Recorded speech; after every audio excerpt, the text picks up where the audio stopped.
Klein can't dribble himself free. He's going to have to take a long one. Klein, step back, three for the tie. Oh! He's done it again! They get it to him. More in space. A burst of speed. A first down for Purdue. He's still going. More. Cuts back. Touchdown! All like that. Shooting off the post and gets to the rim for the hammer. Each one more.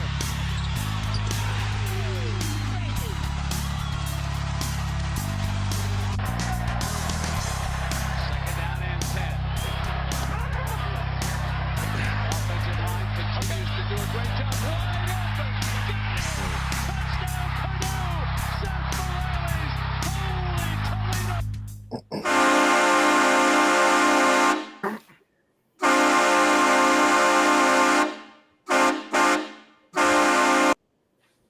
Oh man, I love that intro. Every time we watch it, I know I say that like every episode now, but every time we watch it, I get so pumped up. And it seems like this year we're probably gonna have some more stuff to add to it. But anyway, can we add my name to the ending too? That'd be cool. Oh, I'm gonna have to edit it now. Dang, yeah, for real. Yeah. Welcome back everybody to the Boiler Express podcast. Honestly, I'm not sure what episode we're at, but before we get into 40. everything, I just want to real quick. It kind of feels like that. But just want to real quick shout us out on all the different platforms. So, if you're not watching on Twitter, there's opportunities for you guys to watch elsewhere when we're not live. So, if you want to check us out on Twitter, we're at Boiler_Express. We're on Spotify podcast, so at Boiler Express on there, and then on YouTube, the Boiler Express podcast. So if you want to check us out when we're not live, those are the places to do it. But like I said, we have an exciting episode to talk about tonight. A lot going on in the Purdue world. But before we get into that, I'll just do some quick intros. So if you got all the regulars here, you've got myself, the Ultimate Boiler, 5-0 Ghost, Frank the Stat Tank, Big Ten Russ, and first ever episode as an official member of the Boiler Express podcast, Dylan. Welcome, Dylan. We're super pumped to have you here on a regular basis now. It's going to be awesome. And if you are in the Dayton area, Dylan sells propane and propane accessories. So, hit him up if you need those. And then we've got a special guest with us as well, Charles Torwudzo Jr. Played at Purdue from, I believe it was 2010 to 2014. Started off as a wide receiver, eventually transitioned to tight end. And just some quick facts about Chuck before we get too much farther into everything as well. So also was the founder of the Boilermaker Wish Club or Foundation, which I was kind of checking out a little bit more today. Just a really cool thing that I love that was going on at Purdue. And also is currently the U.S. national football team's senior coordinator of sports performance. So Chuck's not only was he doing a lot at Purdue, but he's doing a lot outside of Purdue with his life outside of Purdue. And we're excited to get to talk to him, talk about football, talk about life outside of Purdue, and just get to know him more. So Chuck, thanks for joining the podcast, man. Absolutely, Jim. No, I appreciate you guys having me. I'm excited to get on this platform. Obviously, great faithful nation that we're chatting with tonight. And man, I'm just excited to kind of get into it. Man. Obviously, always exciting to have a platform specifically dedicated to the Boilers because there's nothing that brings me more joy than the best athletic department in the country. So that's awesome. Yeah. Well, that's really cool to hear you say that. And, I think it's really cool when, us as fans, obviously we all like Purdue and love Purdue and have a passion for it. But I think it's really cool when former players are still really passionate about Purdue. And you can tell that from, all the stuff you've got hanging up behind you, just the way that you were talking about Purdue before we met here tonight and, leading up to the podcast. So really, really cool stuff. So just to get started, we've all got a couple questions to ask you just to kind of spitball and get to know you more and just learn more about you. So I actually have a surprise question for you. I know I sent you a list of questions, but one of my neighbors is a Brownsburg native and was going to school around the same time. I believe you were in high school. And so they asked me to ask you if you remember a Mrs. Prather.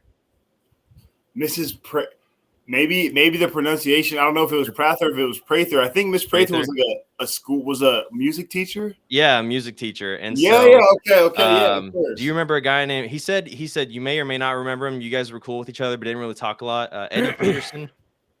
What's his name? Eddie Peterson. Eddie Peterson. I'm not gonna lie. I'm terrible with names. It's all good. If I saw a picture, I probably would recognize him better than a name, but yeah, absolutely. Well, that's cool. Yeah, I just wanted to see if you would remember him. He told me to ask you that, and so I thought that'd be kind of a fun little thing to add in there.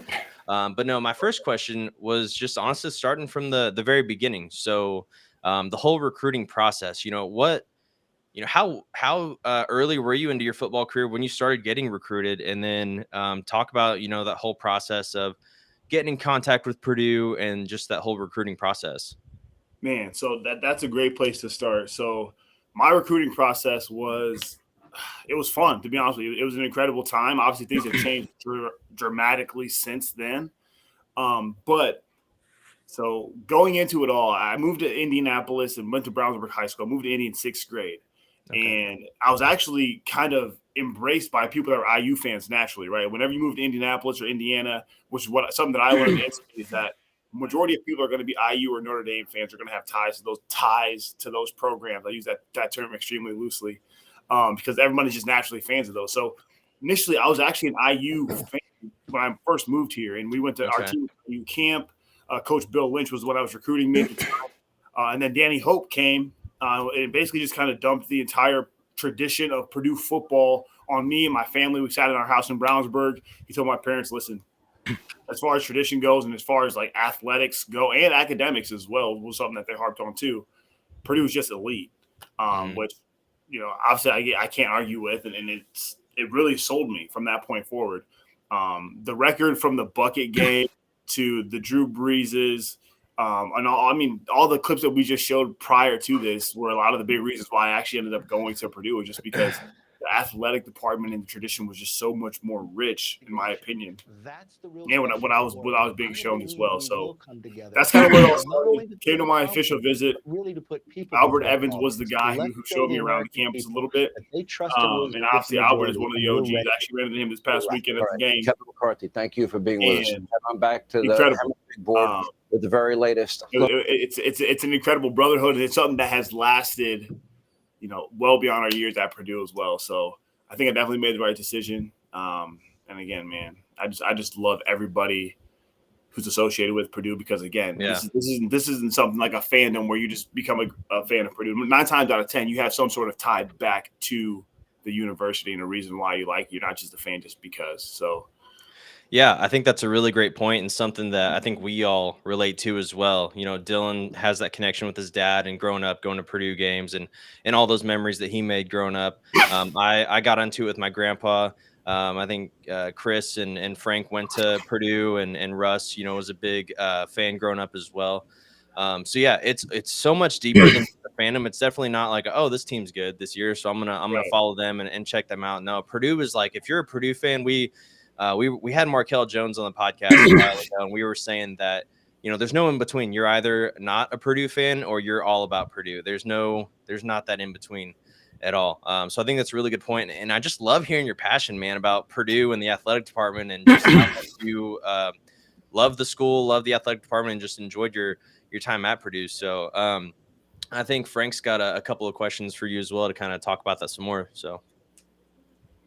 Yeah, I mean, one thing that kind of spans your career is some transition. I know there's a transition from one coach to another, but before getting into that, I know you transitioned positions during your time at Purdue, and wanted to see if I could pick your brain about what that process was like, and if maybe there were some expected or unexpected hurdles, and kind of lastly, if that was something that was brought up out of necessity on your end or the team's end. So if you wouldn't mind touching on that, we'd appreciate that.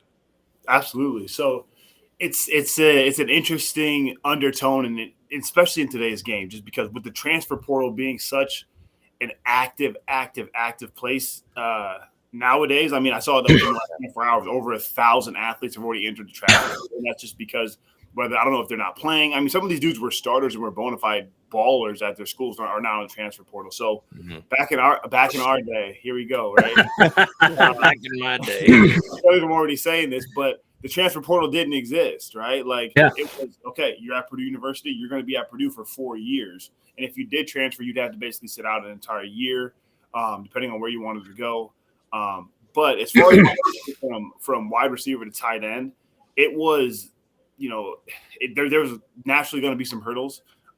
They tried to play to my strength more times than not. That's what a good offensive coordinator typically would do, which at the time was John Shoup, who is currently coaching in the European Football League overseas for this Ravens Oh, team. is he really? Yeah, which I just found that out not too long ago. Pretty active still in my network relatively anyways. Nice. But one of the biggest hurdles I ran into when I was transferring from wide receiver to tight end was being super, super undersized in the Big Ten. Me weighing, I think at the time when I was playing receiver, I weighed like probably 215, 220.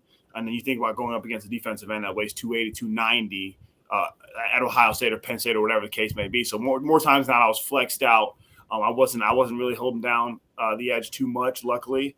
But putting on a bunch of weight too, right? Like that was something that was different for me too. So I went from about 215, 220 to up to 240 is what I reached while I was playing tight end. So that part was a little bit difficult, kind of understanding I guess the translation and the terminology of an offensive lineman. And honestly, it really made me appreciate offensive linemen significantly more because all the pass blocking and all that different type of stuff, all the gap schemes and that type of stuff they have to deal with. But also it made me understand the game at a completely different level. Right? Because as a receiver, then people say this, the further out from the football that you get, the less that they know about the game. And as a receiver, you're trying to get open. You're trying to break somebody off and make a play. As a tight end, you have to be aware of what's going on in the run game, and then you have to build off of that with the passing schemes as well. So it was different. It was tough in a lot of different ways, but, man, it was, again, like anything else, there's pros and cons to it. But the things that I took away from it I think were definitely beneficial in my career for sure. Nice. That's a really interesting perspective, and it makes me feel good because I kind of describe I'm trying to kind of bump my wife up to that next level of football knowledge, that Right. Sort of positional knowledge. And that's why, I explain tight ends to her. It's like they kind of have to be linemen at some time. They have to be receivers in some time. And so it's good to hear, from an insider's perspective that was a good way to describe it. And I never really thought about it from, the perspective of a receiver, not necessarily needing to know the blocking scheme per se. I mean, it may be a beneficial thing, but it's maybe not a necessary thing. So that I imagine that was a bit of a transition there. And, on the subject of transition, we transitioned into a new coach, that being Coach Hazel at the time you were at Purdue. What were some of the immediate changes you saw and maybe some of the changes that happened over time? And was there anything that was particularly hard to adjust to or anything you maybe didn't agree with in that transition? Yes. Short answer is absolutely. Let's be honest, right? Like the records, the records and the numbers are still in the books to this day. Like we had one of the worst seasons in the history of Purdue football. We went 1-11 during our time at Purdue, and that was on the heels of going to back-to-back bowl games between the Heart of Dallas Bowl and then we went to the Little Caesars Pizza Bowl as well. So, bro, I mean, it was extremely tough. You go from a Coach Hope who's a blue-collar type of guy, hands-on. I mean, the dude was literally an offensive line coach, and he understands players, and he understands how to talk to players. He wants to be that guy for players and look out for us. I've always heard he was a player's coach. Exactly. And it's wild because people use that term all the time. Like, what is a player's coach? Right? Like, you think that every coach would be a player's coach. But when you have contrasting coaches and they're back-to-back like that, then you really understand what the difference is between a player's coach and a coach who kind of wants to run a program as if they're kind of like a figurehead CEO type business action type of individual. It's a lot more of a rigid structure. I mean, some little stuff as far as like pre-games with Coach Hope, it's like every other locker room that you've ever been in. Guys listen to the music. Some guys are clowning around. Everybody's going to do it a little bit differently. When Coach Hazel stepped into the building, it was like before the games, there's no music in the locker room. Like, you guys need to be focused on what you got going on. And that, although that may work for some folks, that's not, you know what I mean? Like, there's too many walks of life in this one locker room to think that way for this specific team. I mean, again, it may work for other teams, but for us, that just didn't work because guys are going to want to get ready different types of ways. So there's a lot of different things that Coach Hazel brought to the table that were way different. We weren't used to at all in the way that he ran a lot of things. And then you also come to the point too, where when you go through a coaching transition, a lot of these guys, I mean, you're seeing it now with Deion Sanders and Coach Prime when I was going to Colorado. He's bringing his luggage, his Louis luggage, which I thought was hilarious. So he had to put Louis in there. He's bringing those folks with him. And Coach Hazel, although he didn't bring guys from Akron to Purdue, he had different recruits and stuff like that he thought, were top tier players and guys who are still my friends to this day. But he wanted to put those guys in position to succeed because he basically had versus the old regimen. And a lot of times that's kind of what you end up seeing in college football. But that transition helped me, man. It helped me as a professional because you have to understand, you have to embrace the change, right? Like anything in life, either you have to adapt and change or you're going to eventually be extinct and die, right? So it was tough, but it was something that definitely built some character, to say the least. And actually, this poster right here has Coach Hazel in our senior class on it. So I'm ever grateful for those guys and those guys that were in the trenches during those times, for sure. That's awesome. And kind of going along with some of those fun times, so to speak. Are there any kind of like funny stories, like being in the locker room or during games or like just prepping for stuff that like you're willing to share, like anything that, the general fan just doesn't get to see? Oof, man, there's a lot of different things that kind of goes on between the guys. Man, there's this funny story. So this was right after when I got moved. This is more of a personal story, but it involves our entire tight end room at the time. So I had just got moved to tight end. So Coach Hazel had just gotten there. He's like, hey, we got a couple other receivers that we like. I'm like, cool, whatever. I'm just trying to contribute at this time. Again, transfer portal doesn't exist to the extent that it does today. A lot of dudes would have just jumped in and been like, I'm out. But he comes in and he's like, just a couple guys that we like. And I'm a tight end now. In my tight end room is me, Justin Sins, who still coaches at Purdue to this day. Gabe Holmes. I think Delapo may have moved into the tight end room with me as well. And then a couple other younger guys, Cole Herdman and these other dudes.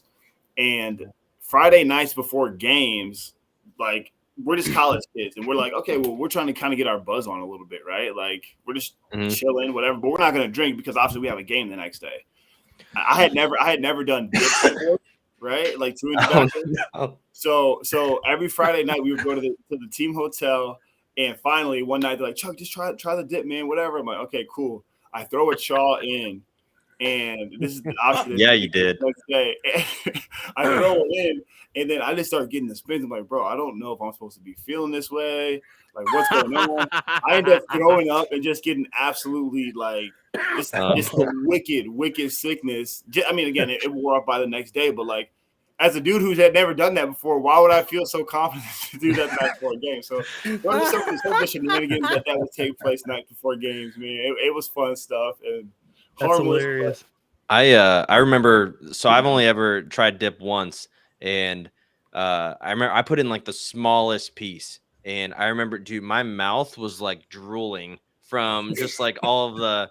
I was like, what is happening? And then I had the same thing, the spins, the whatever. I was like, never trying that again. So that's funny. I related to that a lot. 100%, man. It catches you off guard. You're like, I did not expect this little stuff to have this type of an impact. I'm a big dude. Like, I'm 6'5". I weigh 200 some odd pounds at the time. I'm like, I'm good. I see people do this all. People do this. People play baseball and like do. You know what I mean? I'm like, this can't be that serious. And it knocked me on my ass. I'm not gonna lie. That's hilarious.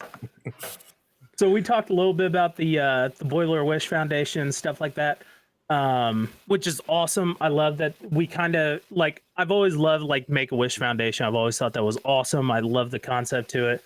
What kind of inspired you to bring that to Purdue and West Lafayette? And then can you tell us a little bit about like what's your favorite wish that you've done or that's seen done? Absolutely. So English there. Sorry. No, you're good. I got you. I'm tracking with you here. So as far as the Boilermaker-Wish Foundation, how it all even took place was every Monday night during our time when we were at Purdue, we had FCA, which is Fellowship of Christian Athletes, and I was in Mackey every week. And so every week, all of us are kind of mingling in there, networking. So myself, Courtney Moses, I believe, Carly Mercer, and then another Carly. So one volleyball player, one women's basketball player, and then I think the other Carly was a diver or a swimmer. We all kind of started collaborating. We just kind of put our heads together, and we're like, Boiler Make-A-Wish or Make-A-Wish Foundation exists within Disney and all these other organizations. All are able to grant these wishes for these terminally ill patients. So we're like, what can we do to impact the West Lafayette community in a similar capacity? And so that's when we came up with the Boiler Make Your Wish Foundation and that idea. And then we actually went like basically school to school at the time. Again, this was in 2013, 2012, something like that. It's been a while. Almost 10 years ago. Wow. Yeah, man, I'm telling you, time's starting to fly. Time flies, bro. It really does. It really does. So we basically went door to door to like these different schools. So like Central Catholic, like Harrison, Jeff, all these different schools in Tippecanoe County. And we're dropping off these papers that were saying, hey, if you have any students here that are interested in becoming active within the Purdue athletic department, we'd love to see them. And if they want to come to a Purdue football game or come to a women's basketball game or come watch swimming and diving one day, put it in here, and then we'll start scrolling through these, and we'll try to make as many possible as we can. That's kind of how it all got started. And then my favorite wish was, it might be our like OG number one wish, which was with DJ Bird. We had like a full blown. We brought a kid in, and they got a full blown tour of Mackey, of the whole practice facility, and then I think that we actually had ended up giving the student and then their parents as well tickets to a Purdue basketball game as well. Nice. And honestly, shout out to Morgan Berg. Obviously, rest in peace. Great AD, but he was one of the pioneers, one of the ones who was willing to jump in, because again, we're just student athletes. We had no, we didn't pay for any of these things. These are just things that are given to us through the athletic department. And Morgan Burke was extremely generous and able to help us, execute these different wishes, man. So rest in peace to him. But that was definitely probably one of the best ones. Yeah, that's what I was thinking too, is how cool that you guys thought of doing that when, like you said, this isn't the era of the NIL and all that stuff. And so, this was really like just genuinely like good-hearted, like we just want to do this to be, great people and, help serve the community. So I love that. I think that's so cool. And I think that just attests to the kind of people that Purdue brings in, and the community that Purdue and the athletes are able to help create around the West Lafayette area. So really cool. And then, is there I'm obviously the foundation stuff is still running and things like that. Is there anywhere that anybody can is there a way to donate for stuff like that or help or? That's a great question. So as of late, I'm not gonna lie. So once I graduated, I'm still a little bit involved with it, right? But it's kind of tailored off a little bit. I'm not gonna lie, but that's definitely something that I do definitely want to get my hands back involved with.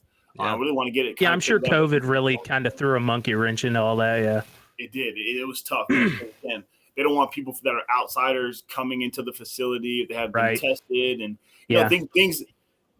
things just change over time, right? Like no different than how 2 days existed back in the day when we had Coach Hope as our guy. And as you progress, okay, we're going to dial it back. We're not going to do that because it doesn't make sense. No different than how COVID obviously spread through everything, and now people maybe need to get tested and stuff. But definitely something I would be interested in kind of picking back up. Yeah, for sure. For sure. Yeah. Very cool. Yeah.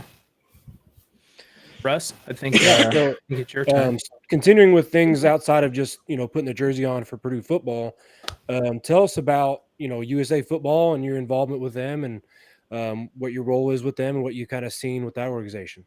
Yeah, absolutely. So USA football is the national governing body of the sport of football in the United States. So it's the same as USA basketball, USA gymnastics, USA track and field, all these different NGBs, but we're not in the Olympics yet. So as far as the IOC, the International Olympic Committee goes, and the USOPC, United States Olympic and Paralympic Committee goes, we are a member of both those organizations. But our biggest push as of right now is to get flag football 5-on-5 in the Olympics in 2028 when it's in Los Angeles. Nice. Nice. Yeah. So, and that's big. That's our biggest push right now. We actually have a digital combine that's open. I just posted something about it on my Instagram and stuff like that. And we're continuing trying to source athletes in as creative ways and resourceful ways as possible. In my role as senior coordinator of football operations and in sports performance, and head of player personnel, I'm on the road. Before this past couple months, I've been on the road a lot at these different tournaments. I'm evaluating players, I'm evaluating coaches. I'm trying to put together the top 40. Again, it's not just myself, it's me and a handful of folks, but putting together this roster of the best athletes, women and men, and then bringing them to our trials, shaping the team, and then competing in these international events. So this past year, we went to what was called the World Games. Birmingham. Yep, in Birmingham, Alabama. Yep. How you know about did you follow that at all? You kind of got me excited. Kind of. So I listened to a morning show. It's called Rick and Bubba, and it's out of Birmingham, Alabama. So, and then my wife and I love Birmingham. We've been down there a couple of times. So yeah, we were down there in March, and they were posting banners like 106 days to the World Games, and then so they were on the morning show. They were talking about flag football and sumo wrestling and all that stuff. Yes, that's awesome, man. Awesome. Yeah. I tell you what, man. First off, Birmingham, it caught me by surprise because I never even been to the state of Alabama before, and we touched down in Birmingham, and people are like, "Oh, are you guys are here for the World Games?" And people are just showing love, and I'm like, "Dude, this is great." No, but it was incredible. And then you mentioned sumo wrestling. Sumo wrestling was without a doubt the most entertaining live event that I've ever witnessed in my entire life. That's awesome. Like, Nice. It's everything that you would expect it to be, but then also they have like the lighter weight classes too. So it's like dudes that are a little bit skinnier. They're not like the big bodied like dudes that look like the traditional sumo wrestlers that you would think about. Yeah. Right. And they're getting after it, dude. So I mean, it's pure entertainment. And a lot of those teams are on the docket to be getting into the Olympics, right? So that's basically what the World Games was. It's almost like a testing ground for the next potential Olympic level sports. So we went there, and then our men's national team, we won gold. We beat Italy in the gold medal game. Nice. And then our women's team, we actually lost to the women's Mexico national team. And I don't know how closely you guys follow NFL on Twitter or anything or on Instagram or Twitter, but they are blowing up the Mexico women's national team, and those women are incredible. They play an incredible game and an incredible style of football. They honored them at the NFL game in Mexico, right? Like they brought them out. I remember seeing that. They did, and actually, not even just that. They now have global ambassadors. And like they brought a bunch of those women and men overseas to like the London game and then the game that was in Munich and all these other places. So, nice. Oh, wow. That's kind of what our job is too, a little bit at USA Football, is to grow the game globally. Right. So we had the World Games this past summer, and then this time last year, actually in December, we were in Israel for the World Championships. So World Games is like a mini Olympics. World Championships is put on by IFAF, which is the International Federation of American Football. And we double golded when we were there. So our women's team beat Mexico and our men's team beat Mexico. That's nice. Yeah. So then when we came back to the World Games this summer, the women's team came back. The women's Mexico team came back with a vengeance and ended up beating us. But that's kind of that's really what my main stuff is with USA Football. Is it's surrounded by the national team. I do stuff with clubs as well, kind of on the side as well. Some community outreach and stuff like that. But yeah, man, I'm enjoying it. I really am. I'm fortunate to be in the position that I am, for sure. Good. That's awesome. Awesome. So along with your thoughts that you provided on USA Football, and I'm sure you follow Purdue football just as strongly, being at the Big Ten Championship game, what are your thoughts with the current program and Babinski? And, I know we might be looking at another transition, but just kind of your thoughts about where the program's at and what you've loved seeing go on with it, that kind of stuff. I mean, I think that like majority of alumni and the majority of fans, it's one of the best times. It's just such an exciting time to be a Boilermaker fan, right? And an alumni. And, for us to be able to have that national recognition. So for my job, I travel a lot, and I always have a P on my book bag, or I wear a Purdue hat or something like that.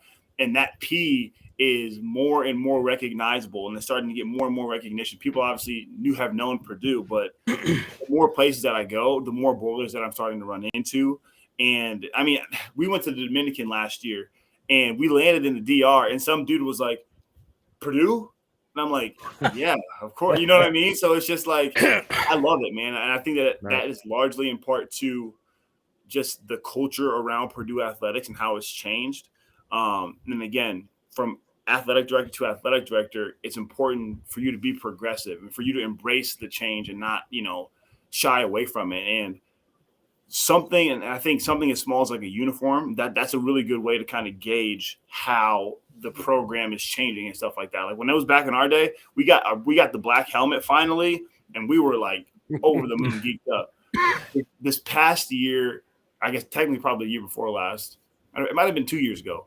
But the all-white stormtrooper helmets that had the freaking yes, the moon The stuff. NASA uniform. Oh my gosh, Gold those face were mask. like, man, like, Those are those are some of clean.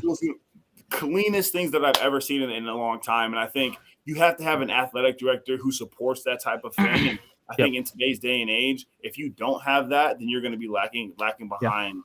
Oregon really set the trend with that, and you kind of have to run with it. I mean, you don't have to have 62 different uniform combos after 4 years, but like at the end of the day, if you've got some helmets, some uniforms, stuff like that, like just something to get like just build hype and things like that, 100%. And they've done a tremendous job just embracing that, not shying away from it and saying, hey, if we're willing to switch up the uniforms and we're willing to do X, Y, and Z, because that's what the cool cutting edge athletic departments are doing in order but you have to required to do. Yeah. Right. I mean, essentially it's an arms race, right? It's keeping up with the Joneses. I mean, Exactly. So, I can't say hats off enough to those folks because, and I know that that's not an easy job because there's always a million folks that have input in what you should and shouldn't do and everything else. But I mean, look at the success that we've had, right? Like if you would have told me at the beginning of the year that our football program was going to be competing for a Big Ten championship against an undefeated Michigan team, a majority of people would have been like, no way, right? Like, right. Hats off to that group because they're doing a tremendous job for sure. How excited are you for the tunnel in the new student section? Ooh, that'll be nice. Oh yeah, that's a good question. I'm geeked. I mean, like geeked isn't even the word. When I was in, where was I at? So this past, what was it? Thursday or something like that, we had a little alumni mixer here in Fishers. And I've seen so many mock-ups of like the different stadiums. At this point, I'm like, I don't know what's going to happen. I'm coming back this past season. I'm thinking, did they do anything to the south end zone yet? I don't know. And then, so I met with Jay, who was with the John Purdue Club. He finally showed me the tunnel this past week. And I was like, dude, this is crazy. I think he said something like 45 point something mil to get it complete. But I'm like, that's it. Like, it's worth it. It's going to be sick. So I have this hope and a dream with that tunnel. So, a lot of guys or a lot of schools, they have like their iconic entrances. Like we're all trying to go to the Virginia Tech game next year because we all want to be a part of Enter Sandman when the team's coming out and, when Purdue plays them. And it's just going to be a really awesome experience. And so I've got this hope and dream that when we get that tunnel built, that next year when the team's coming out, they're all in the tunnel. They're bumping into each other. They're getting fired up. And all of a sudden you just hear Thunder by AC/DC come on. And except whenever they're like Thunder, the whole crowd goes Boilers. I like that. Just I like that. You're giving me chills right now, bro. Yeah. Just imagine like that's 70, very specific. I love it. Like 65,000, 70,000 plus people just all chanting that and the whole crowd like jumping around and stuff. We'll work on the third quarter when that gets there. We'll work on, something to replace shout. But for now, that's my dream. Hey, I love it. I'm here for it. I'm curious. I mean, Dylan might know. So when we're at the game, they did the 1, 2, 3, 4 first down chant. And then they did like a remix. There's like an add-on to it. I'm thinking in my head, I'm like, who do they talk to get these? 'Cause I didn't know that there was a remix and an add-on. Like whoever they talk to, you need to just pitch to them that exact chant that you just gave to us because that would be just fire. Like that would be so lit. Yeah, the kids can you imagine like it's giving you lessons on the whole chant. Right. I turned around. I was like, "Wait, what was that after the 1, 2, 3 down first? Like what?" And the kid was like, "He looks at me," and I said, "Listen, I'm not in the dancing thing. I don't know. Don't look at me. Don't look at me. I don't know." But then like imagine too, like it's a night game, and then when it's like Thunder, the lights they just flash Thunder. It would be. Oh my gosh! Yeah, it would be insane. We need to connect you with the person that like coordinates these things. Yeah, like just give exactly. No, for real. Babinski, if you're listening, like just let me know. We'll talk. No, of course he's listening. Someone get Babinski on this ASAP. Number one listener. Yeah, absolutely. So back on the topic of uniforms, what was your favorite uniform set while at Purdue? Like you said, they introduced the black helmets when you were there. I think, did they do the black helmets in the American flag stripe? Yes, they did. Good memory. Yeah. Yep. So what was your favorite uniform set while at Purdue? Man, I had a really, really big like I had a big crush on the all black, right? I think that like, just because again, that was a brand new helmet for us. It was matte black. Like we've been asking for that helmet forever. Like Purdue had only had a gold helmet up until that point. All right, take that back. I think there was one like way early before. 90s. Yeah, like 93, 94, late 80s, something like that. Yeah, there was one like way before then, but like then they brought it back. So I was in love with the black helmet, but on the road, the all white was super clean. Loved the stormtrooper look. We didn't have a white helmet at the time, but the all white was super clean. But then to be honest with you, to this day, I still think that my all-time favorite, I'm like a traditionalist to some extent. I like the gold lid, the black jersey, and the black pant or the gold pant. Like just because that's Purdue to me, right? Like grew up watching Justin Siller and Joey Elliott. And I mean, really because that's right when I committed, right? Like I committed right after or my junior year of high school. So then that's when I really started to look at Purdue a little bit more. And that was like the Joey Elliott, the Corey Sheets, those type of dudes. So, and they were giving dudes the business in the black in the gold lid with the black jersey with the gold pants. So whenever we put that on, I just felt like an OG, and I was like, okay, I like rocking that. So to this day, I was a huge fan of the white helmet with the new Purdue train logo with the number on the other side. That was my favorite helmet. I love that helmet. That was fire. For some reason, whenever I think of that combo, I think of Danny Anthrop, just because I don't know the Illinois game, wasn't it? Yeah, probably. I think Appleby hits Danny on like a screen and he busts it for like 68 yards. Okay, yeah, then that's probably what it was. For some reason like that. But yeah, I love that. I love that white helmet with the new train and then the number on the side. I think they wore at Michigan State as well, but that was the year after I graduated. I was so jealous I got the white lids. The ones now so you never wore the neon green P logo, did you? Yeah, we did. So we actually we wore that like the Hammer Down Cancer. We wore that Michigan State. Michigan State. Yeah, Michigan State. Where you came back from 21 twice. Oh my gosh, yeah. What a God, that game was nuts. Just comes and trucks that dude on the man. That was one I think BJ Knopf broke his collarbone. Yes. Oh my gosh, you're mentioning all the names, man. BJ, I freaking missed that kid, man. Whenever he's up. Man, that's awesome. You're bringing back all the good memories. Yeah, no, but that was that goal or that neon was just killer. I still have those socks in my dresser. That's cool. Nice. Yeah, I always like the Tiller era helmet too. The white stripe with the black in the middle. Yeah. And then the classic Motion P. They brought the Rose Bowl helmet's my all-time favorite. Like that one, that Rose P's Motion P logo, just perfect. Yeah. If Purdue ever makes it back to a Rose Bowl, I hope they bring it back. Because that would be. They have to, right? Oh yeah, I think it's a law. Were you there when they wore the Rose Bowl throwbacks? Oh man, I remember. I feel like I went to that game. Who did they play? Was that? I don't remember. Who did they play that game? Was it Minnesota? Minnesota. Okay, was that the rainout game where there was like a. Wasn't there a rain delay? And that was the Juwan Bentley pick six game? Bentley pick six. Yes. No, this was way before that. This was or the Rob Henry game. Rob Henry. That's who it was. Yeah. Yep. Oh, wait, which? Oh man, I'm sure. Was that against Indiana? No, maybe it was Minnesota again. I still think it's Minnesota. I wish they would have worn the throwbacks at the Big Ten when they played Michigan last week. That would have been really cool touch to like go back to the Big Ten championship year. That would be cool. But hey, that Michigan team is tough, man. I'm not gonna lie. They're like, not that team is tough, bro. Like shit. Yeah. There's a reason they haven't lost a game this year, right?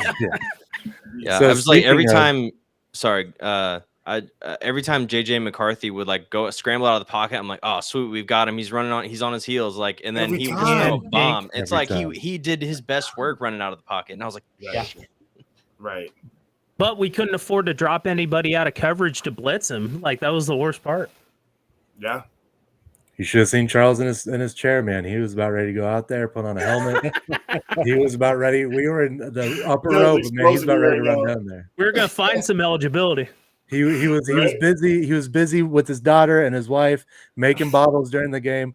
But damn it, I could see it in his eyes that he wanted to run down there and put on a helmet. I really did. I'm not gonna lie. I really did. But I was like, you know what? I can't do shit. These guys got it. These guys nowadays, man, it's nuts.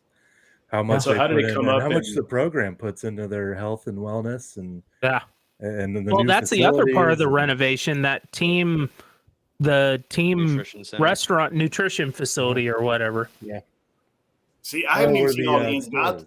I haven't seen all the ins and outs of it yet, but I didn't even know that they were doing all that extra stuff. Like, I'm not Yeah. surprised by it, but I'm super excited to see. Yeah, it. where the team store is on the north end of Ross-Ade, that's Yeah. all turning into like a team nutrition facility. Wow, that's awesome, dude. That's great. I love that.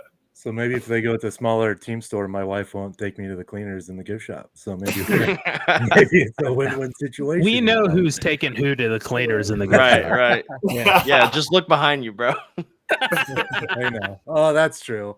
I can't talk. What do you- And so so, when you look Dylan, at the roster now, what young talent at Purdue? You look at the Maccabees, the AOCs, even though he's graduating.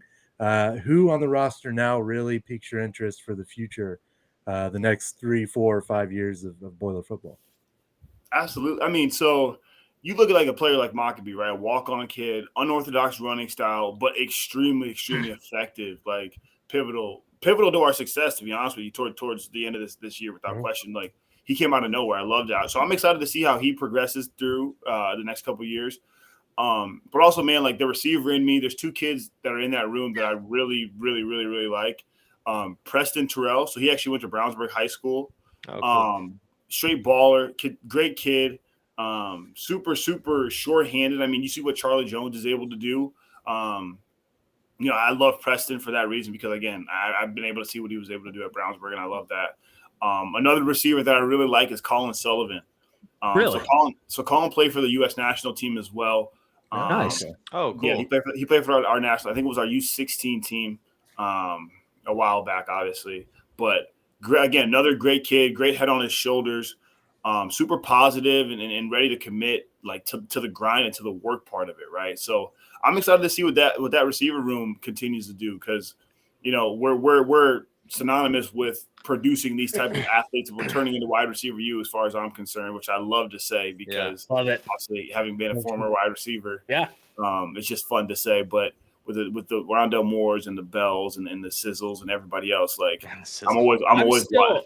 I'm still like a big step-toe guy. Like I love that kid. I think he's gonna be decent. I feel like he has the potential to do that Rondale Moore because he's so fast. He runs like a 4.40. He's got that shiftiness in him, and his route running is so crisp that I think he's gonna do some good. I think that this year there's so much ahead of him that he just didn't have the spot, especially with Sizzle and some of those guys that he just didn't have the room to get in. But I think next year he can be good. And right. So, and to be honest with you, that's almost like that's kind of why the transfer portal is turning into what it is, right? It's like sometimes there's just not enough bandwidth to be able to get everybody touches. Like, and he's got so many years. Exactly, right? You only got so many years of eligibility to get your tape so that you can potentially go to the next level. So, but yeah, those kind of my picks, I'd say. Yeah, and so before we transition to talking about like the Big Ten title game and kind of getting into a recap of that, earlier on Twitter today, I just asked everybody or just people in general just to share your favorite but most obscure Purdue football memory, because I feel like a lot of people are going to say like the 2018 Ohio State game, talk about the Drew Brees era, the Rose Bowl, all that good stuff. But I wanted to like really get into just something that you remember from like, when you first started going to Purdue or when you were a kid and kind of, hearing stuff about that. So a couple of really cool responses here. Donnie Hale, who actually played a little bit of basketball at Purdue back in the early 2010s, said Raheem Mostert's 99-yard kickoff return for a touchdown in the 2011 Little Caesars Bowl. Ooh, that was a good one. Hell yeah. Yeah. It was one of his memories. And then it was 99 yards, but he ran like 120. That dude was all over the field. Comeback he's had too off injury. I mean, I love watching him play. Yeah, and he was in the Super Bowl 2-3 years ago. Yeah. I mean, he was the AFC MVP of the championship game when he was with the 49ers, like 2 years ago or something like that. Yeah. Crazy stuff. And then we've got somebody's brought up Boiler in the Ville, I believe, brought up 1999 against number 5 Michigan State. So they were obviously heavily favored in that game. Plaxico Burress was on the team, caught a touchdown early, and was showboating in the end zone, talking all sorts of smack. And then Purdue came back to beat them 52-28. So handed them their first loss of the season. And I think that was when Saban was there at Michigan State, right? When was it? it? Had to be 99. 99. I don't know. Maybe. That's a good question. I think so. And then Frank mentioned Danny Anthrop dabbing after catching a touchdown against IU. Any Anthrop moment is a top moment for me, man. I love that whole family, man. The first family of Purdue athletics. I can confirm Saban was the coach in 1999 at Michigan State. Nice. And then another one, Travis Dorsch having a field goal blocked back in his face. And then he proceeded to take the ball and throw a touchdown pass against UCF. So I'm not sure what year that was, but I don't even really remember that, honestly. But that sounds like a pretty crazy moment to reflect on. So that's a pretty cool moment, because I feel like that's just one of those, like, how did that happen kind of moments. The 09 game against OSU, upsetting them at Ross-Ade, number 7 OSU, or at the time. I was at that game. Favorite Purdue game today, and then Ryan Kerrigan was a monster, was just destroying people on the defensive end. So that's so, like, I know it's not underrated because we have the den of defensive ends, but man, I feel like Purdue's defense is just the guys that we've produced and taken to the NFL, and is just, the list is so long and it's just wild. We've got, let's see here. Oh yeah, the Seth Morales Holy Toledo catch. That's always a great one.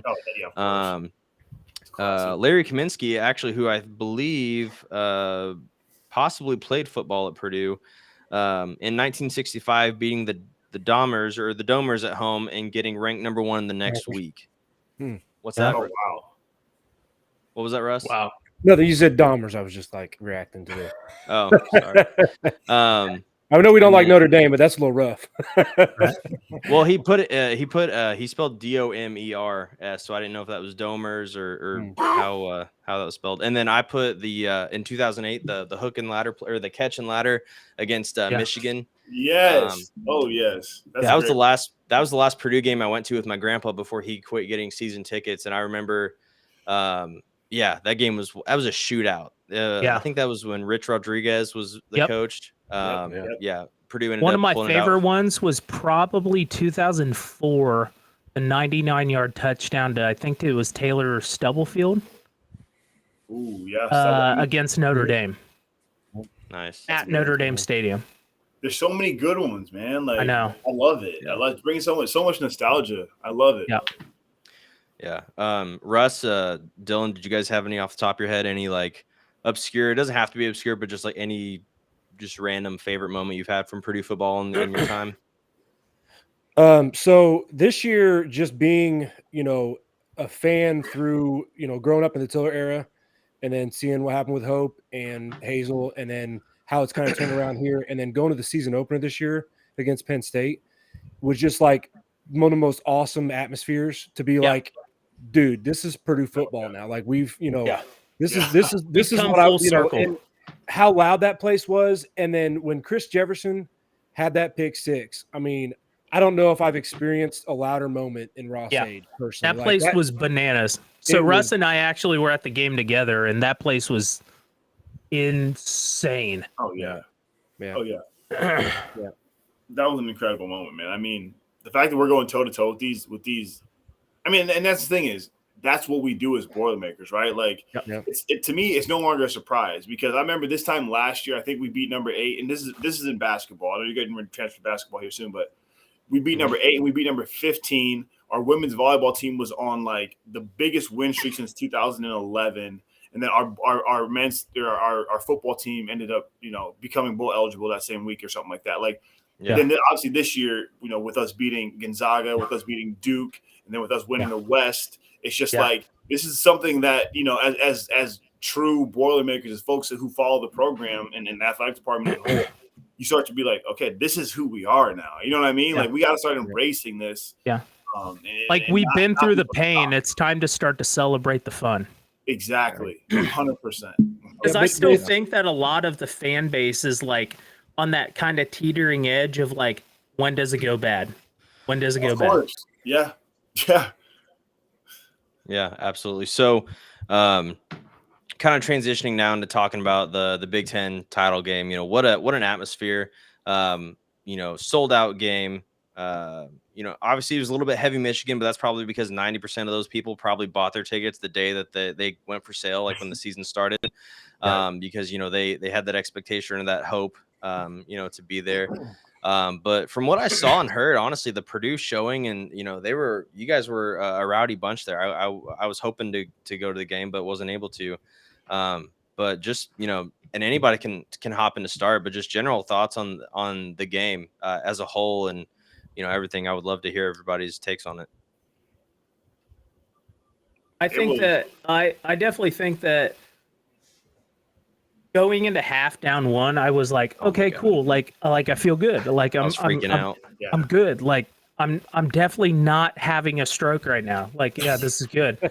And then like, honestly, it was just like 2 or 3 plays in the second half. I'm like, son of a, like, damn it, man. Like, come on, but like, honestly, it was just like I had a party or whatever here watching the game. And it was just like, I know everybody's like, oh, it's just fun to be there. But like after a 1-11 season, 9 wins in 4 years, like it was cool to be like, you know what, we've reached a milestone that we really wanted to be in, and the first time we've been there, and it definitely felt like a first time to be there, but it's not going to be our last. Yeah, absolutely. I remember kind of before that game, though, just us, qualifying to be in that game after we beat IU. I remember, I think it was Russ had called we have like a Facebook group chat going, and he called the group chat, and Chris and I answer. And I remember we're all freaking out. I was like, and I had just put my daughter to bed. So I was like literally like still in the room and everything. And I was like, let's go. Like just, getting so hyped. And just, we were all talking about how just vindicating it was. Like, we're here. Nobody's going to take this away from us. And I can't imagine, how that feels as a player, let alone a fan. But we'll forever have that trophy in our trophy case. Absolutely. Right. See, and that was my wife and I went to the IU game in Bloomington. And after the game, when they not only bring the bucket, which we've kept the last few years, but they not only bring the bucket, but they bring the Big Ten West trophy. Like I got choked up a little bit. I'm not gonna lie, and a few emotions because of that. But man, it was so cool. Not a single Purdue person left the stadium yet. Like, we were the only ones there, and there was a ton of us too. Like, we had a really good turnout there in Bloomington. But I was there when the team came back to the football complex, and like they were like very appreciative that we like. There was like a group of 50 or 100 of us, but like they were still like very like, you could tell how hyped they were that we welcomed them back to West Lafayette. Heck yeah. Yeah, so but I'm in the. Sorry, go ahead. I was going to say for the two that are with us right now who are at the game, what was the atmosphere like? I know on TV they showed a lot of Michigan fans. So what was the split like, and what was just the overall atmosphere like at the game? It was electric. I mean, so and I'll take it even one step further. So with me being at USA Football, one of the other things that I do aside from my national team stuff is I do a lot of like the community outreach and stuff. So I was actually at the Fan Fest running a bunch of different clinics throughout the day. Cool. And every freaking group that would come by, I'd be like, all right, now make some noise. You think that Purdue's going to win? Crickets. Make some noise if you think that Michigan's going to win. And of course, all these kids that are just going through the clinic are like, yeah. So it was heavy. It was definitely heavy Michigan. I think that the Fan Fest and like all those festivities before the game are naturally going to be Michigan just because they probably traveled from out of state. They're trying to find something to do for the day. And us, we're from here, so we have friends and stuff around. It's an hour drive. Yeah. Right. So, but I mean, aside from that, man, it was incredible. I thought the black and gold was incredible. It was nice to be around a group of Purdue fans that were equally as passionate, but I mean, that atmosphere was wild. It was crazy, man. Like a sold out Big Ten championship game in Indianapolis with our Purdue Boilermakers playing for the ship. Like, there's nothing. I mean, that's the atmosphere that you really have always wanted to be in, right? So it was incredible, man. Right. So watching from home, the hype videos that they played right before the teams both came out. Yeah, we Oh, saw those they played those in the Did they stadium. play him inside too? oh Yeah. my God! Inject that into my veins. Yeah. I was. Literally. It made Purdue feel like a legit contender, like they were supposed to be there, and we all believe that they were supposed to be there. But man, it was awesome to see that on that national stage. Yep. Dude, and then I was like, dang, I was like, we might need to invest in a dome because like all the lights, the fire, the Yeah. Right. smoke, Lucas dude, it was Oil, awesome. like my favorite venue for a football game It's too, so man. good. You know, Yeah. and Purdue had a pretty good turnout. It wasn't as much as Michigan, but man, like I know that all the people, Charles and I were sitting around, were rowdy, and there's a few young guns next to me and behind Charles who were, I don't think, sat down the entire game. Good for them. Yeah. The students did a hell of a job, Right. as the offense came out for the first drive and they started the AOC chant. That Nice. was a cool Awesome. moment. That was a really cool Great moment. So good touch. on them for that. It was just, I think Purdue had a really good showing, and fan wise, and it was rowdy on our corner. I mean, I can tell you that much. Definitely. And to Dylan's point too, hats off to all the Ross Aid Brigade members that watch this podcast or hear anything. They do an incredible job. I mean, like, they're behind our guys. They're locked in the whole freaking time, and they're just bringing the juice. Like, so shout out to Ross Aid Brigade because sure. they do a big and they did a great job this past week. They brought it all year. I mean, that was part of the Right. Penn State experience, was walking up the stadium and seeing the line go down the street away from the It stadium. was past Like, carry. it was Like crazy. it was crazy. Yeah. Yeah. Oh yeah. Yeah, no, I mean, from my perspective, I was the same way. I couldn't believe we were, in the game the way that we were, because as much as we, got hyped and knew we belonged there, Michigan beat Iowa 42-3 last year in that game. So it was kind of like, let's keep it competitive. Right. But we put together 6 scoring drives. We put as many scoring drives together as what they did. And really it just came down to not being able to punch it in the end zone for that score to be way different than what it ended up being. So Yes. yeah, I'm definitely proud of that team. And I was telling these guys that if you sit there every week and scrapped your records, scrapped the rankings, scrapped the AP poll, and just started from scratch, I don't think there's any way you wouldn't put us as a top 25 team after seeing the effort we put together against Michigan, like 100%. I So agree. that's just the way I felt after it. So Let me propose a question then real quick. So we handled Michigan the way that we did. How much better is Michigan than LSU, and what do you guys think that we're going to do against LSU? Honestly, I think that might even be a segue into talking about something else too, because I really think the way that the LSU game goes depends on how some things unfold Yes. in the next few days. I was thinking about that earlier. If a certain coach leaves, and whether or not they choose to coach in the game, I think is a huge part of that. Just because I think that Braum brings a certain just intensity, and does a great job just leading the team. So I think they'll be ready to play. I think they'll be excited, but I'm also nervous that, let's say worst case scenario, Coach Braum does leave. I'm worried about what players are going to immediately jump in a transfer portal or follow him to whatever school he may go to, or what players just may, sit out. I don't think, to me this year, I don't think there's any players that are like, I'm going to sit out for, not that we don't have any guys that are NFL ready. I just think that this team's a little different than maybe last year's there's not like necessarily like a David Bell or a George Karlaftis on the team that, is preparing to go into the NFL. So I don't think that there's going to be anybody that sits out from the game for that reason. But yeah, so for me, I think that it depends on how those cards kind of play out. But I think if we're on the opposite end, if he's like, nah, I'm committed to Purdue, I'm staying here, I think that's just going to send through the roof. I mean, I'm going to be through the roof watching all the way back here in Indiana. Just the hype and the loyalty and the dedication. Because that's not something that not to a knock on Coach Braum at all, because he's very loyal, very dedicated guy, but just that's not a norm in college athletics right now. It's all about where can you go find the money. Where's Lincoln Riley jumping from Oklahoma to USC, great example of that. And so I think if we have our same coach, I think this team is juiced and ready to go. I think it'll be a good game. if we don't have our same coach, I don't know. I really don't know. But I'd like to hear you guys' thoughts on that too.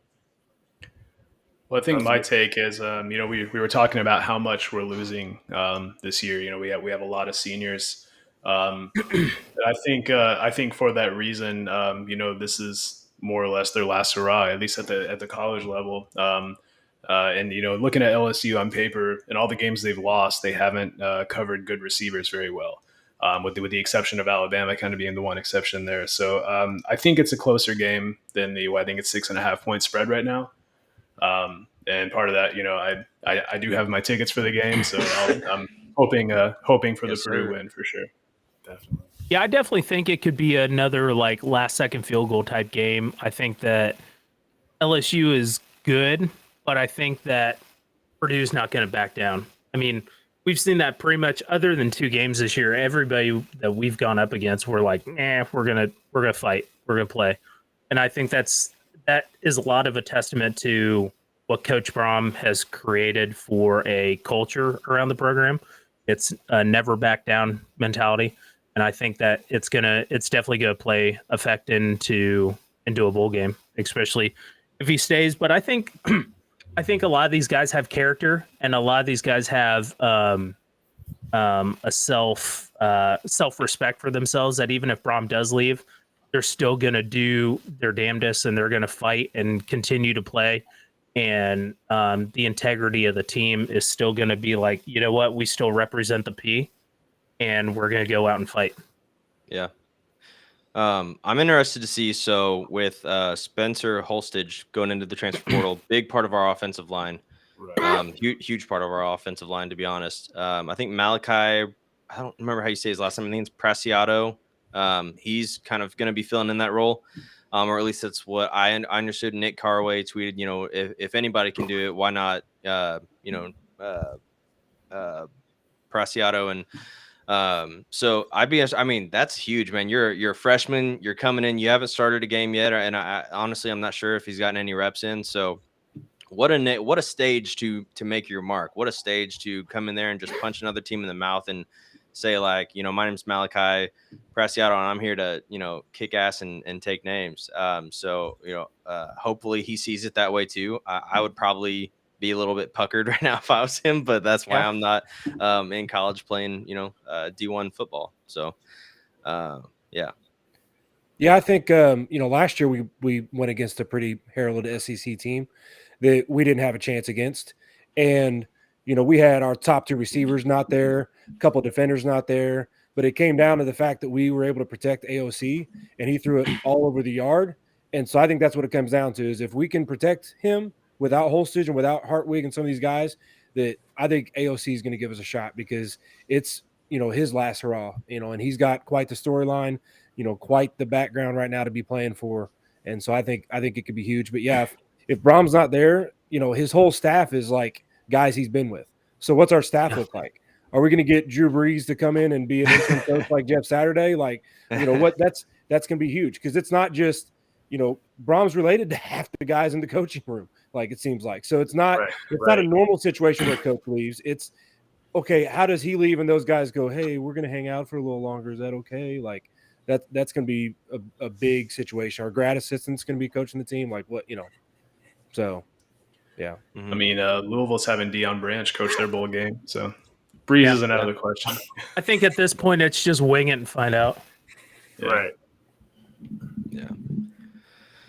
What about you, Dylan?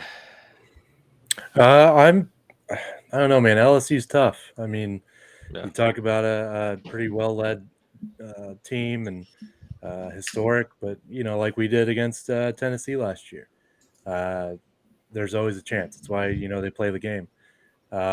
I hope AOC comes out and slings the ball. Maccabee hopefully has a hell of a game.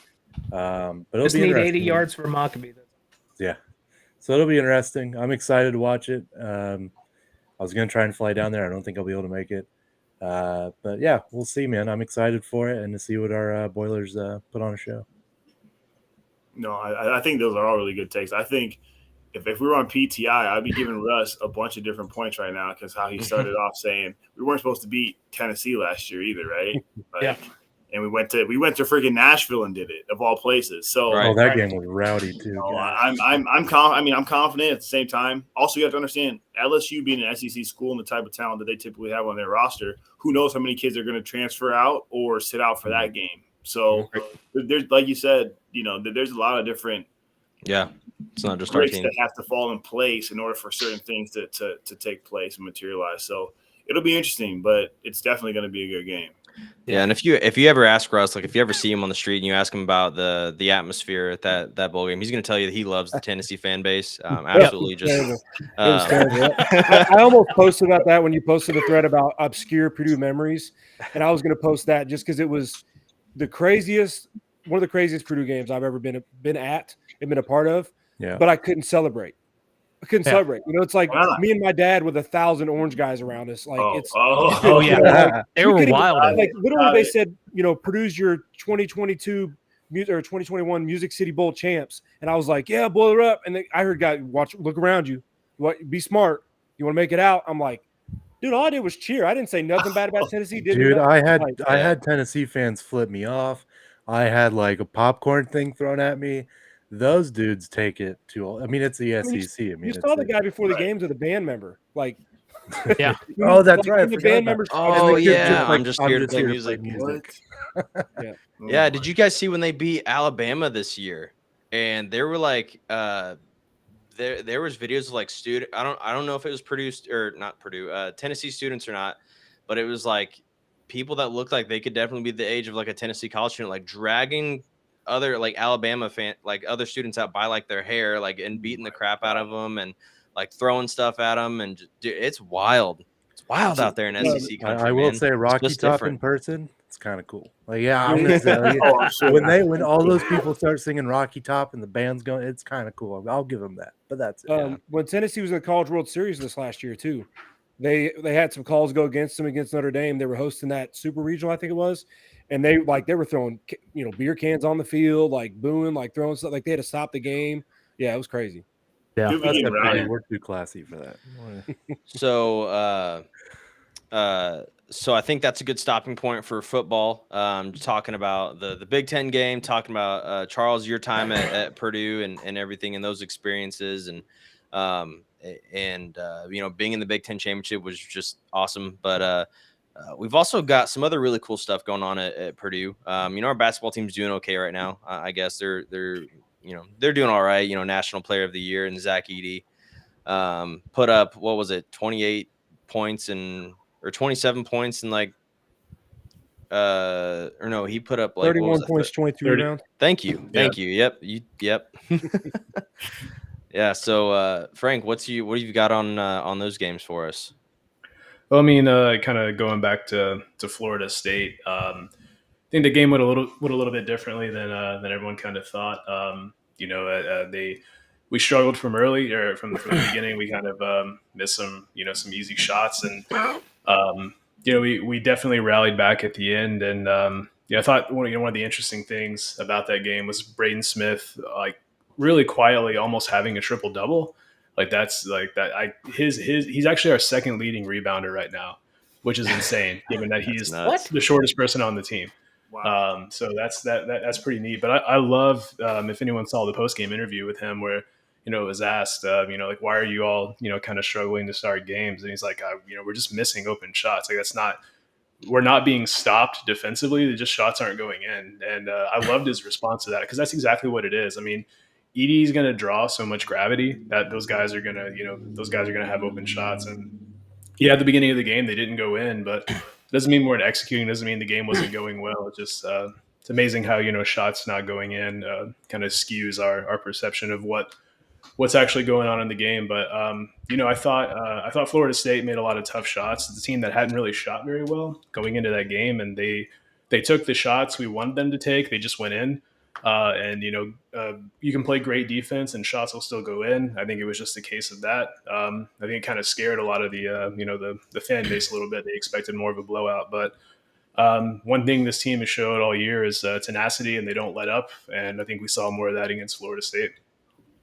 Yeah, somebody I was really impressed with that's kind of been showing their improvement all year long and has continued to improve is Caleb First. I think he was a huge part in that second half, like a huge part of why we were able to kind of break away and create like a 5 to 10 point gap there towards the end to seal it with a 10-point win. But he's just all over the place. And I mean, dude, Caleb First loves that baseline. He's a sneaky little guy, or he's not little, but he's a sneaky guy just running on he's just kind of tiptoes on that baseline. And then, somebody forgets about him and then boom, Edie or, Braden Smith gets him for the easy dunk. And it's fun. They're a lot of fun to watch. Would you say sneaky like an elf? Yeah, Stop Purdue it. creative. I Purdue want one of creative. those. They're the best. I want one of those hats so Seriously. bad. The Purdue elf hat. That's like an obscure item to have in a collection. I need to have it. Oh yeah. Pure genius. Whoever came up with that content idea, like I'm on the edge of my seat every time that pops up. I'm like, ooh, what do we got now? Yeah. It doesn't help that Elf is one of my favorite movies, especially during the Christmas. You know what I mean? Like Yeah. this is an it's the absolute best one. pranks. Yeah. Yeah, I definitely think that he's won Big Ten Freshman of the Week last couple weeks, but I think Lawyer has kind of surprised me a little bit with his confidence. Like it goes along with Braden Smith. Like both of those two freshmen have just been confident, but like I feel like with shooters, like point guards and shooters, I feel like are two different things. Like point guards, I feel like are bulldogs. Like they're just going to run downhill and just dish the ball and do their thing. Or shooters is a little bit, I don't want to say finesse because I don't want to disrespect him, but like it's very confidence based. Like if you don't hit your first shot, like you can kind of see it tumble downhill. Where like if he doesn't hit his first two shots, he's like, fine, I'll take 5 more. I'm like, okay, cool. You're 18. Just go ahead and do whatever you want to do, man. I don't care. Do it in front of 15,000 people. You do you, man. I'm just gonna sit back here and watch. Right. like that's just been he's been really impressive to me. He has far exceeded my expectations for this point in the season. Yeah, and and it's amazing. I would say it's amazing his knack to to get hot. I was talking about Braden to get hot at the end of the game, right? Oh yeah, and I loved his response when he was asked about that. Why do you have a knack for getting hot at the end of the game? It's like, well, it's not intended. It's just what happens. What I do. It's not part of the game plan. Like, hey, I'm just gonna chill till there's 10 minutes left, and then I'm gonna go off. But to touch on what you said about Lawyer and listening to Painter's interview today, he said that was kind of the big thing that stuck out about him was his confidence. He said a lot of guys will talk and they'll maybe smack talk after hitting a shot or put up 3 goggles, I think he said. But he said that the Lawyer has that legitimate confidence about him, where the shot doesn't go in, it's not going to phase him. And his ability to put the ball on the ground is, especially for a true freshman, is pretty insane. I think because once guys start closing out and respecting his shot, he's gone. Like he's straight to the basket, and that is something we haven't had. I don't want to say we haven't had it, but we haven't had it from a shooting guard to that extent since the early days of Carson, I think. Yeah.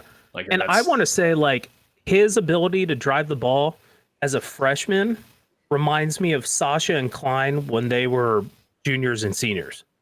Mm-hmm. Agreed. Which only bodes well.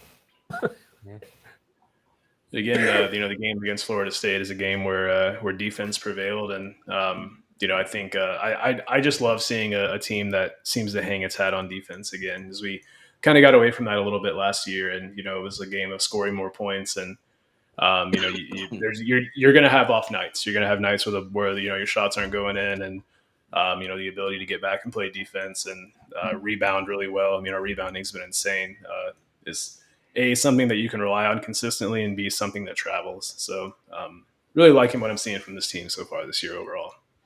Yeah, and with that Florida State game, and we had all talked about it, and it was on Twitter a little bit too. I mean, that they go from not being ranked to then 24th to beating Duke and Gonzaga and West Virginia in a weekend like it was nothing. Not like it was nothing. They were just fun wins. Okay. I feel it's like you're almost like scared to like talk a little smack as a Purdue fan. You're just like, you don't want it to cut you. Cause for some reason I have a feeling that like my words affect the team, even though that's not true at all. But anyway, they played a great weekend at the PK 85 tournament, and you get shot up 19 spots to 5th in the country. Everyone's talking about how you should really be number 1.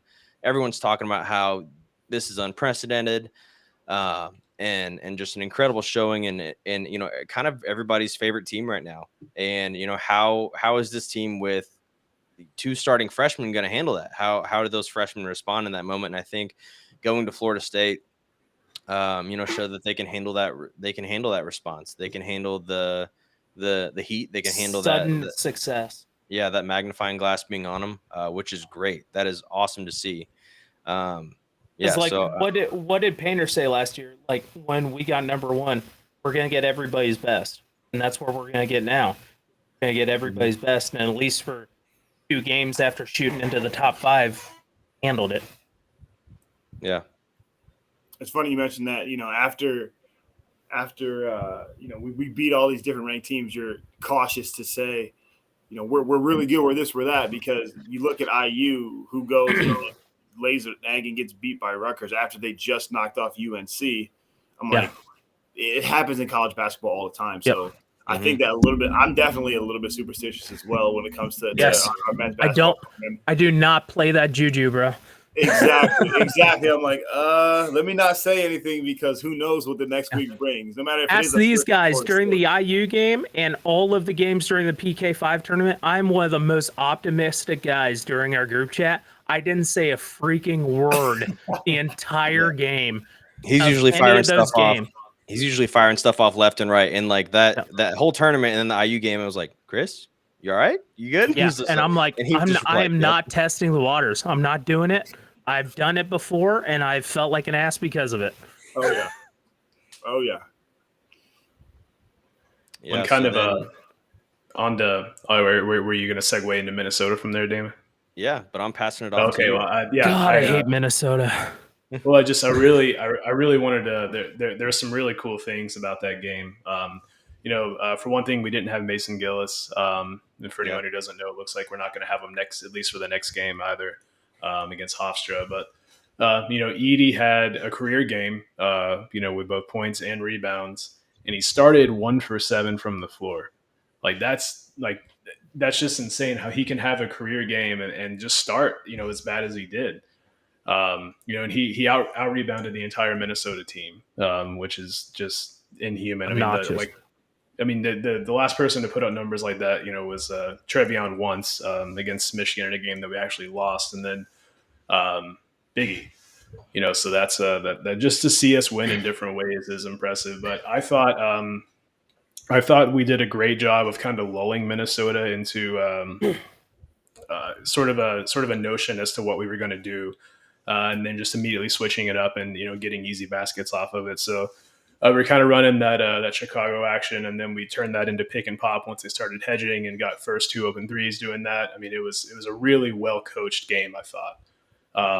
I mean, and so in the absence of Mason Gillis, I thought Trey Kaufman-Renn looked really, really good. He's going to be a great player for us. He can be an elite player for us, and you know, an all Big Ten type of guy is if when his outside shot gets going. You know, he's made 1 this season. I think he's 1 for 12, but you know, get that up to about 33%. He's going to be an elite player for us. And I will say this, maybe it's my rose-colored glasses, but I feel like through the PK tournament, like, we've seen probably some of Painter's best coaching through 8 games. Like, I feel like every time we get into a hiccup, we immediately like make a rotation. We do something different with the lineup. We do something different with our action, and then boof, we're off and running. We're making a 10-0 run or something like that. I might just be, like I said, rose-colored glasses, but I just, especially against Duke and Gonzaga, I feel like we kind of like got jammed up at the start of both games. Painter made a switch, and then, kind of like you said, Frank, I believe maybe it was during the Painter show or something, but he said going against some of these teams, we kind of had to figure out how they were going to play Edey, and then we adjusted to it, and it was off and running. Yeah, and that was an interesting point that he made. You can watch all the film you want on your opponent, but they've never played a 7'4", 295-pound guy. You know, when you get in the game and they're playing defense completely differently than how you've seen them play up to that point, it takes a little bit of adjustment. That's something I honestly never considered, but it makes perfect sense because you can't simulate Zach Edey in practice. There aren't 7'4" guys walking around. Still, you can just say, that's "Hey, you the want to only come way you can practice with simulate us?" it. You know? Yeah, but you know, he he's just tall. That's all. He's not. Yeah, he's just tall. Yeah. He's not skilled whatsoever. He That's played pretty hockey. cool. Do you guys know that? And baseball. And baseball. ESPN, like, And he's still growing. He's Dude, still I- growing. I want to make a sign to like take to a game that just says like Zach Edey played hockey, Zach Edey played baseball, AOC was a walk-on, AOC was the 8th in the depth chart, like saying all these things that's like Just that are like, repetitive nonsense. oh my gosh, it's I like just Has read a on lot Purdue of Twitter. size 24 shoes. Yeah. On Yeah. Purdue Twitter, whenever they bring up, Edey played hockey, everyone's like, all right, drink. Like, I'm usually blacked out by the end of the game. Well, I mean, now we're gonna have to do the same with the lawyer jokes. They're really starting to get old. they're great. Yeah, Russ. You have no evidence. Where's your evidence? But in just kind of looking into our next game against Hofstra, it's a team that's actually ranked higher than Minnesota currently in KenPom. They're a team that I don't want to necessarily say they have one major player, but they do have one guy who sticks out above the rest. And that gentleman's name is Aaron Estrada. This guy's averaging 21 points a game, is playing 37 minutes a game. Offensive rating of 113.5 in KenPom, and he's shooting 43% from three. So he's kind of a combo guard, 6'3", 195.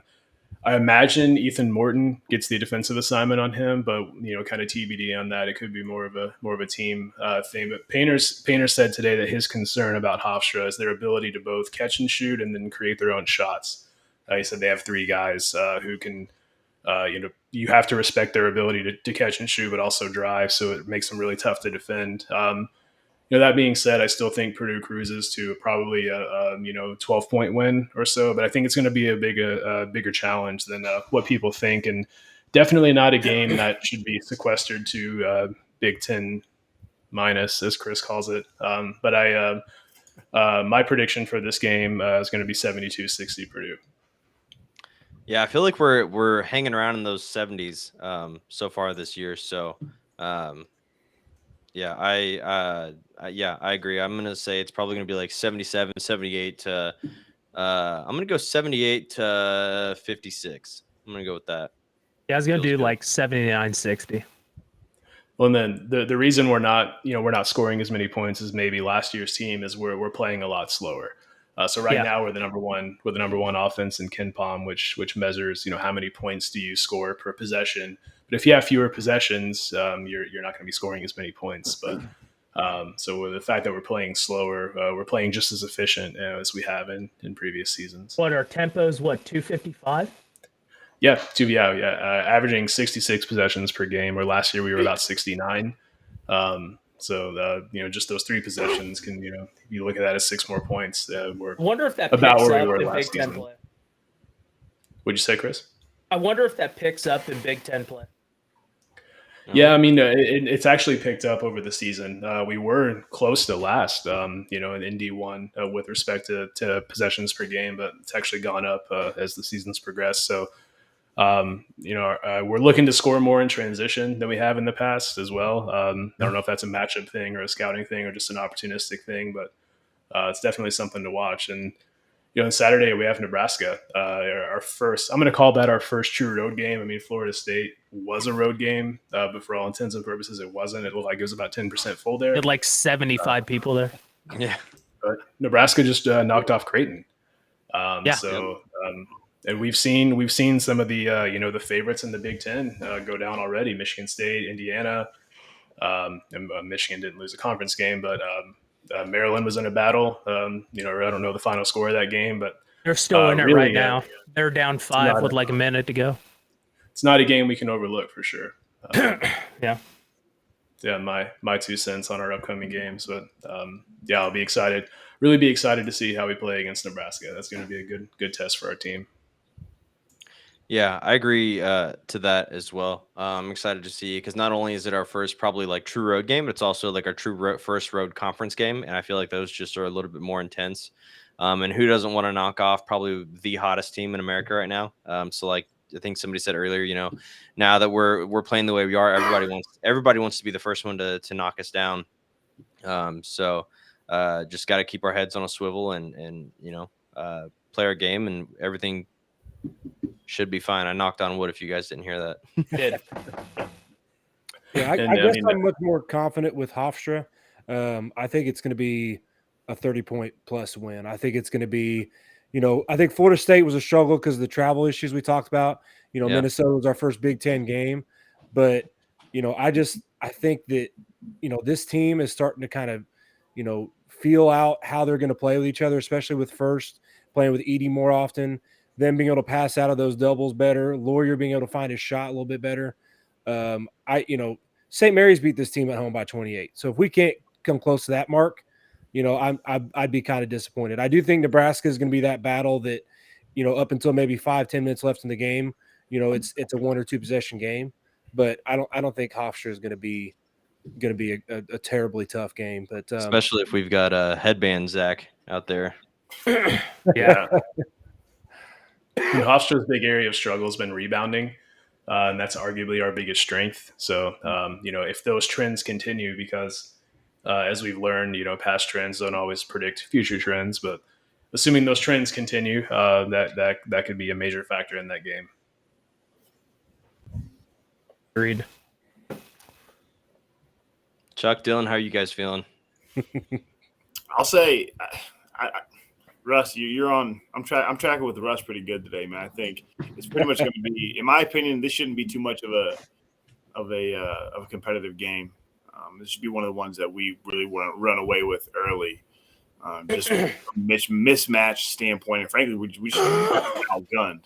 When it comes to Big Ten play, it's a little bit different. But for this type of game, I think that we should handle them pretty easy. I would say at the very least 20 plus point W for our Boilers. I never do predictions because I always get them wrong and Purdue always ends up losing. So I say what I always say, Boilers by 1 billion. That's what I got. All right, I love it. That's my go-to. Boilers by 1 billion every damn time. Love it. Awesome. Well, we've been going for a pretty long time now, so we're gonna go ahead and wrap up. But honestly, it was a great conversation. I mean, we talked about a lot of really awesome things. Chuck, Charles, do you prefer Chuck or Charles? By the way, Chuck is good, man. I like Chuck. It's even shorter. So all right, cool. All right. So Chuck, just want to say thank you so much for taking the time to hop on the show. Answer some questions. Just let us get to know you more. Let Purdue Nation get to know you more. I think that's always cool when we can put a spotlight on different people that have been athletes at Purdue or just fans of Purdue and just get to hear their stories. So I think that's awesome stuff. And just want to thank you so much for your time. And for everybody else out there, we apparently Russ has something to say. Go ahead. How could we almost forget? Back in the early days, one of our very first segments that we had a special segment on, we've located and heard from Kyle Bilodeau. Oh, yes. Yes. Of course, as the transfer portal stuff popped up, his name popped up and he's transferring out. Yeah. So we've heard from he's alive and well. Game tight end. So yes, wish you well, Kyle. Hope you do well wherever you go. Love it. Yeah. So Chuck, if happy that he's okay. Yeah.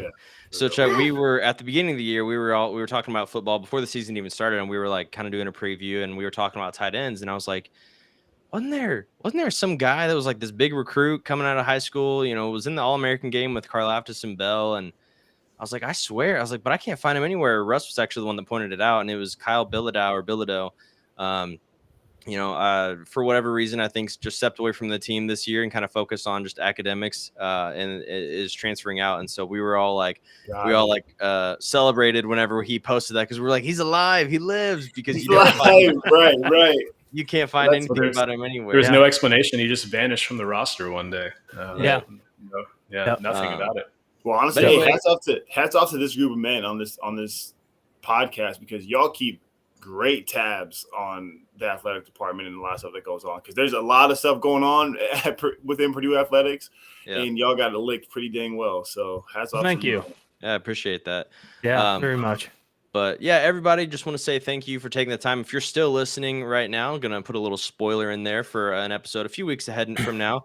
Trevor Peters is going to be on the podcast on January 10th. So Trevor's a guy who's been involved with Purdue in a lot of different ways, kind of comes from the media side of things. And so we'll get to pick his brain, get to know him more. So I think that'll be fun. And if you're listening right now, that's your little nugget, that little treat that you'll get to hang on to and know, and maybe other people don't know. So, but anyway, thank you everybody for turning out, taking the time to listen. Like I said at the beginning of the show, we're all over the place. We're on Spotify, YouTube, Twitter. So check us out there. And Chuck, again, we can't thank you enough for your time. We appreciate your passion so much for Purdue athletics in general.